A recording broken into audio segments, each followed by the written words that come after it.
책을 추천해 달라고 하면 나는 이런 것도 읽을 정도로 유식하다고 자랑하려는 듯한 책을 소개하는 사람들이 종종 있다. 나는 그런 흉내는 내지 않는다. 누군가가 나에게 책을 추천해 달라고 하면 주저없이 권하는 책이 있다. 명사회자 레리 킹의 절친한 친구 허브 코엔의 협상의 기술이다. 이 책은 어느 나라에서든지 보통 사람들은 잘 미국에서도 한때 베스트셀러 반열에 속했으나 뉴욕 같은 곳에서만 그랬다. 왜 그럴까? 책 중에는 남들에게 감추고 싶은 비밀스러운 책들이 있다. 읽고 나서 혼자서만 알고 있기를 바라는 심리가 생기는 책들 말이다. 이 책이 바로 그런 책이다. 당연히 별로 소문이 나지 않는다. 어느 주한 대사관의 상무관에게 이 책의 원서를 선물했더니 첫날은 그대로 읽었으나 그 다음 날에는 책에 표지를 씌웠다고 했다. 국내에서 이 책은 90년대 초에는 협상의 비결이라는 제목으로, 90년대 중기에는 협상이라는 제목으로, 90년대 말기에는 협상만으로도 세상을 이길 수 있다는 제목으로 제각기 다른 출판사들에 의해 출간되었으나 출판사가 계속 바뀔 정도로 잘 팔리지 않았다. 그러다가 내가 동아일보에서 이 책을 소개하고 난 뒤 어느 출판사에서 협상의 법칙이라는 제목으로 재출간을 하였는데 오해하지 말라. 나는 그 출판사와는 전혀 모르는 사이이며 그들은 내 글이 신문에 나오기 수개월 전에 판권 계약을 이미 했었다고 한다. 내가 출판사와 짜고 책을 소개했다고 생각하는 웃기는 독자들도 있다. 좀 더 전문적인 내용은 김병국 변호사의 비즈니스 협상론에서 찾아볼 수 있는데 이 책 역시 훌륭한 책이다. 협상을 잘하면 어떤 일이 생기는가? 2001년 1월 독일 지멘스 그룹의 하인리 폰 피레 회장은 상하이와 인근 공항을 연결하는 자기 부상열차 사업 수주를 위한 협상에서 주룽지 중국 총리에게 빈 양복 주머니를 뒤집어 보인 뒤 일어나 두 팔을 벌리는 제스처를 취했다. 이는 지멘스로서는 더 이상 양보하기가 어렵다는 뜻이었다. 그는 약 2분간 주머니를 뒤집어 보인 채 서 있었고 주 총리는 물끄러미 그를 쳐다보다가 갑자기 악수를 청했다. 1조 원이 넘는 계약이 하인리 회장의 기가 막힌 협상력에 의하여 그렇게 체결된 것이다. 피레 회장은 당시 협상에 진전이 없어 묘안을 짜내야만 했다면서 빈 주머니를 내보이기로 작심하고 미리 주머니를 비워두었다고 한다. 나는 비행기를 10시간 이상 타고 외국에 가서 어떤 결정을 내려야 하는 경우가 많았다. 남미나 아프리카인 경우에는 비행기만 24시간 이상 타게 되는데 1등석이라고 해도 허리멍덩한 상태로 도착하게 된다. 이런 경우 나는 현지 도착 후 적어도 10시간은 지난 뒤에야 사람들을 만났다. 이때 상대방이 내가 도착한 즉시 미팅을 하자고 고집할 경우에는 상당한 경계심을 갖는다. 허리멍덩해진 정신 상태를 협상 테이블에 끌어들이려는 의도이기에 정신을 바짝 차려야지 잘못하면 엄청난 손실을 보기 때문이다. 나는 나 나름대로 직원들에게 협상에 대한 3가지 접근 방법이 있다고 가르쳐 왔다. 하나는 오리엔탈 스타일인데 유교적 사고 방식으로 접근하는 것이다. 두 번째는 합리적으로 논리를 전개시켜 나가는 웨스턴 스타일이다. 마지막 하나는 막무가내식의 형태인데 굳이 이름을 붙인다면 갱스터 스타일이다. 베째라 역시 이 범주에 속한다. 오리엔탈 스타일의 대표적인 접근 방식은 주로 연장자들이 사용하는 방법인데, 내 나이가 몇 살이냐? 너는 윗사람도 없느냐? 말투가 그게 뭐냐? 학교도 안 다녔냐?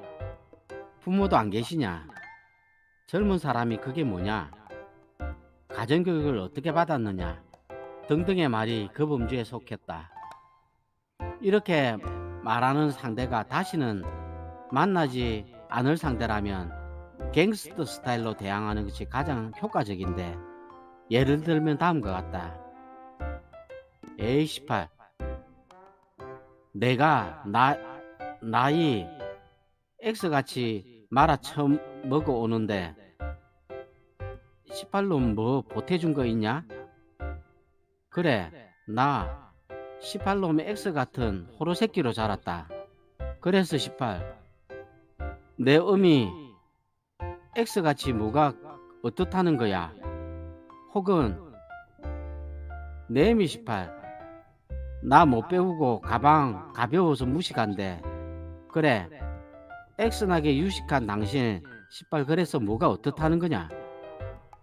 나는 누구나 뻔히 다 아는 말을 X자로 표시하면서 고고한 척 점점 빼는 법을 모름으로 양해해라. 참, 나이 든 사람에게 욕을 할 때 주의사항이 있으므로 개새끼들에게는 욕을 하자. 참조, 잘못하면 콩밥 먹는다. 이런 대응 방법은 오리엔탈식 논리에 근저가 되는 유교적 사고를 깡그리 무시하는 것이기에 상대방은 대화가 안 된다는 것을 적극 깨닫게 된다. 이런 대응법은 주로 다시는 안 볼 사람을 상대로 할 때 유용하게 사용하게 되지만, 나는 정부 인허가를 받는 과정에서 서류를 어떻게 해오라는 설명 없이 그저 서류만 잘못되었다고 트집 잡으며 몇 번씩 헛걸음치게 하는 공무원들에게 효과적으로 써먹은 적도 몇 번 있다. 이런 갱스터 스타일은 아주 예전에 내가 버스를 타고 다녔던 시절에 배운 것이다. 만원 버스 안에서 문 앞에서 사람들을 헤치고 나가려면 여간 힘들지 않았다. 실례합니다, 잠시 좀 비켜주세요 라고 정중히 말하면 사람들은 전혀 반응을 보이지 않았다. 하지만 에이 씨발 맨날 X 같네, 좀 나갑시다 라고 말하면 금방 공간이 생겼다. 똥은 무서워서 피하는 것이 아니라 더러워서 피한다는 사람들의 믿음을 이용하는 것이 유리할 때도 있다는 말이다. 그런데 하나 좀 물어보자. 당신은 길거리에서 만나는 똥 같은 인간들이 진짜 더러워서 피하는가? 사실은 무서워서 피하는 게 아니고, 오리엔탈 스타일에 똑같은 스타일로 대응하는 방법도 있다.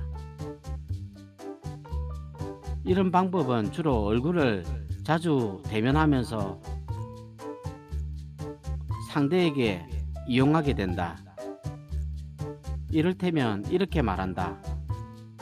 제가 나이가 어려서 철이 없습니다. 그러니 어르신께서 지도 편달하여 주십시오. 제가 머리가 부족하여 말씀하신 뜻을 잘 이해하지 못하였을 뿐이지 윗사람을 공경하는 법도 배우지 못한 낙잘한 사람은 절대 아닙니다. 어쩌고 저쩌고. 일단은 상대방의 논리에 동조한 뒤 기회를 노리라는 말이다.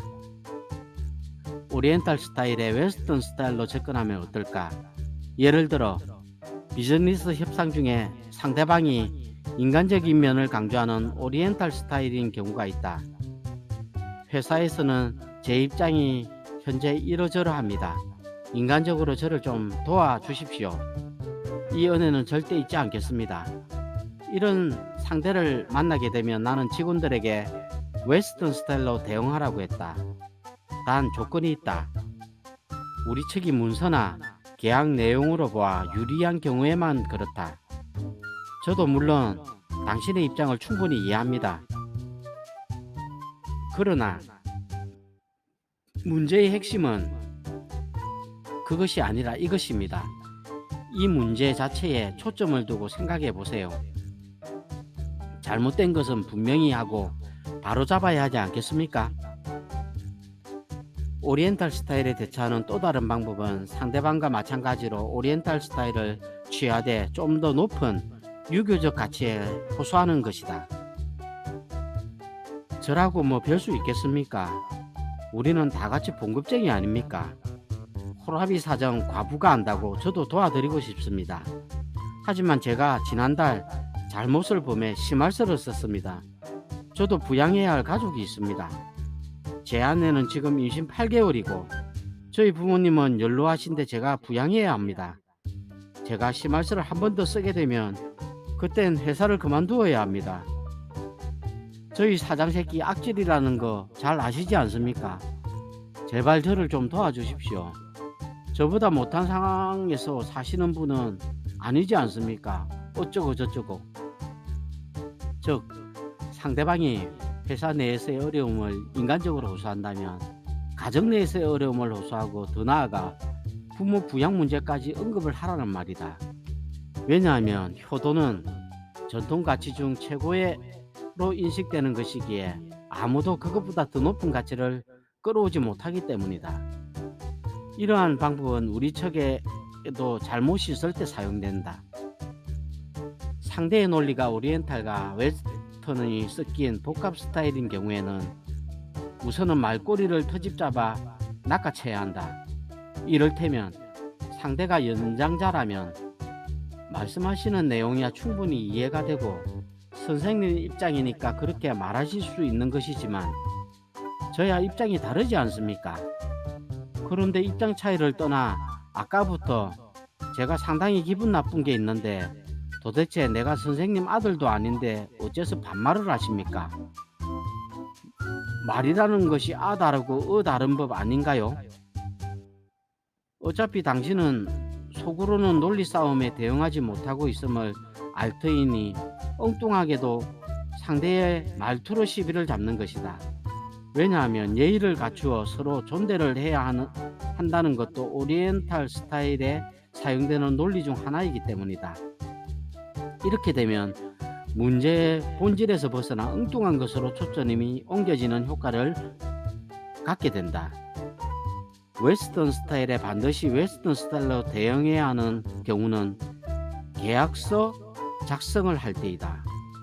그러나 이 경우에는 당신이 상대방으로부터 돈을 받는 입장이라면 뭔가 하나라도 잘못될 경우 돈을 받지 못하게 되는 수도 있고 상대가 말도 안 되는 트집을 잡으면서 대금 지불을 거절할 수도 있으므로 오리엔탈 스타일을 적절히 섞어 나가는 것이 즉 둘이 뭉실한 것이 유리하다. 이를테면 이런 문구가 들어가게 되면 저는 우리 회사 악바리 사장에게 맞아 죽어요. 그러니 제가 이미 알고 있는 내용인데 굳이 문서로 적어 넣을 필요가 있겠습니까? 하지만 당신이 상대방에게 돈을 주는 입장이라면 상대방이 해야 할 모든 것을 정확하게 표기해라. 명심해라. 돈을 주는 입장이건 받는 입장이건 간에 아무리 문서로 철저하게 계약을 하고 도장 꽉꽉 눌러 찍었어도 계약 사항을 무시하고 배째라는 식의 갱스터들이 수없이 많다는 것을. 나는 한국인 직원들에게는 우리가 불리하면 오리엔탈 스타일로 접근하고 우리에게 유리하면 웨스턴 스타일로 접근하라고 했다. 즉 어떤 계약 내용을 지키지 못하였다면 여러가지 인간적인 면들을 유교적 가치와 뒤섞여 상대에게 접근해야 상대방의 양보와 이해를 받는다. 그러나 우리는 잘못한 것이 없다면 당연히 웨스턴 스타일로 끌고 가야 상대방이 항복하게 된다. 나는 양쪽 모두가 이기는 윈닝 게임이라는 것도 실제로 해본 경험은 있지만 내가 좋아하는 협상은 실제로는 우리가 이기고 상대방은 자기가 이긴 것으로 믿게끔 착각을 안겨주는 협상이다. 한 가지 더 중요한 것이 있다. 대부분의 경우 당신이 불리하게 될 때 제 협상할 구멍은 남겨두는 것이 좋다.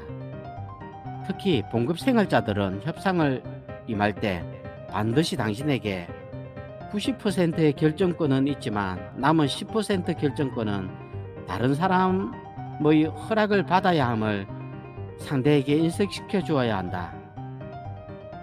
당신이 보지 못했던 것을 윗사람이 지적하는 경우도 있을 것이기 때문이다. 직원들이 그 어느 협상을 하건 간에 내가 공통적으로 주문한 말이 있다. 너희는 언제나 착하고 좋은 사람으로 남아 있어야 한다. 악역은 내게 맡기고 필요하다면 상대방에게 너희들 사장인 나를 개새끼로 욕해라.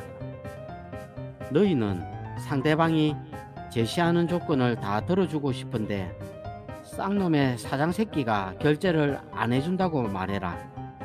그래야 너희들은 선량하고 마음씨 좋은 사람으로 남게 되는 법이다. 그래야 너희들에게 유리하다. 한편 협상을 할 때 상대방이 악악 소리 지르면서 윽박 지르면 금방 기가 죽는 사람이 있다. 협상 서적들에서 나오는 주옥 같은 사례들은 하나도 생각나지 않고 아무 말도 못하게 되는 경우 말이다. 이런 경우를 당하지 않으려면 직원들끼리 역할 분담을 하여 여러 가지 상황을 설정하고 연습 게임을 자주 해보는 것이 좋다. 이를테면 우리 측에서 잘못해서 고객이 대단히 화가 나서 고함을 지르고 있을 때는 어떻게 해야 할까? 잘못을 했으니 빠져나갈 방법이 없지 않은가? 이런 경우 절대 변명하려고 애쓰지 말라. 효과적인 방법은 잘못을 저지른 직원을 그의 상급자가 고객이 있는 앞에서 서류판 같은 것으로 머리를 때리며 고객보다 더 크게 소리 지르며 개새끼 소새끼 하면서 야단을 고래고래 치고 당장 사표를 써라고 소리 지르는 것이다. 이때 그 직원이 여자라면 그 자리에서 눈물을 짜는 것도 효과적이다. 남자라면 그저 한없이 슬픈 표정을 지어라. 그렇게 한 뒤 상급자가 그 고객을 조용한 다른 곳으로 데리고 가면 대부분 그 고객은 오히려 담당자에게 미안한 마음을 갖게 되고 문제는 해결된다. 이런 시나리오들이 많이 만들어 놓고 미리 연습해 보라는 말이다. 나는 학연, 지연, 혈연, 배경 없이 홀로 서기를 하면서 무릎이 수없이 깨지는 가운데 협상력을 길렀다. 사람들 사이의 수많은 일들이 사실 모두 협상에 의한 것이다. 결국 인간에 대한 여러 간접 경험이 필요한데 나에게는 내가 존경하는 작가 최인훈의 관련적 소설들이 인간 군상의 심리를 이해하는 데 도움이 되었음도 알린다. 아울러 협상에 대한 여러 가지 책들을 모두 읽었다고 해서 협상의 모든 것을 알았다고는 결코 생각하지 말라. 그 속성상 공개할 수 없기에 그 어떤 책에서도 언급되지 않는 나 역시도 공개하기 어려운 협상법들이 있기 때문이다. 2022 협상을 잘하는 것으로 알려지게 되면 협상하기가 어려워진다. 실제로는 내가 양보하는 것인데도 불구하고 상대방은 뭔가 내게 다른 속셈이 있지 않을까 계속 의심하면서 더 큰 것을 요구하기에 협상이 깨지게 된다. 내가 세이노인 것을 아는 극소수의 사람들은 내가 협상하는 것 자체를 두려워하는 것 같은 느낌도 종종 받으며 나는 진짜 100% 선의인데도 그 뒤에 뭔가 숨겨져 있지 않을까 의심을 받기도 한다. 15세기 피렌체와 베네치아 공화국 사이에 있던 작은 도시 국가 이몰라와 포틀리에서 아들의 섭정인 형세를 하며 권력을 쥐었던 카테리나 스포르차 백작 부인. 그녀는 반란이 일어나 남편이 시해당하자 자신의 자녀들을 인질로 내어주고 포틀리 성체 안으로 들어간 후 결사적으로 항전하였다. 반란 주도자들이 인질로 잡아둔 그녀의 자녀들을 죽이겠다고 협박하자 그녀는 막루에 올라가 갑자기 치마를 걷어올리고 엄부를 보여주면서 이 멍청한 놈들아, 아이는 이것으로 얼마든지 더 나올 수 있다는 것을 모르냐고 외쳤다. 도망치는 마차에서 무게를 줄이고자 자식들을 마차 밖으로 쫓아내려고 하면서 자식은 얼마든지 더 낳을 수 있다고 했던 삼국지의 유방하고는 격이 다르다. 이에 기가 죽어 망설이던 반란자들은 그녀의 숙부가 지원군을 파견하자 도망갔으며, 그녀는 남편을 죽인 자들을 극도로 잔인하게 처단했는데 당시 25세였고 마키아벨리와 용병 비용 협상을 하기도 했다. 역사 속에서 나는 이보다 더 내 머리를 때린 협상 사례는 보지 못했다. 구독과 좋아요는 사랑입니다.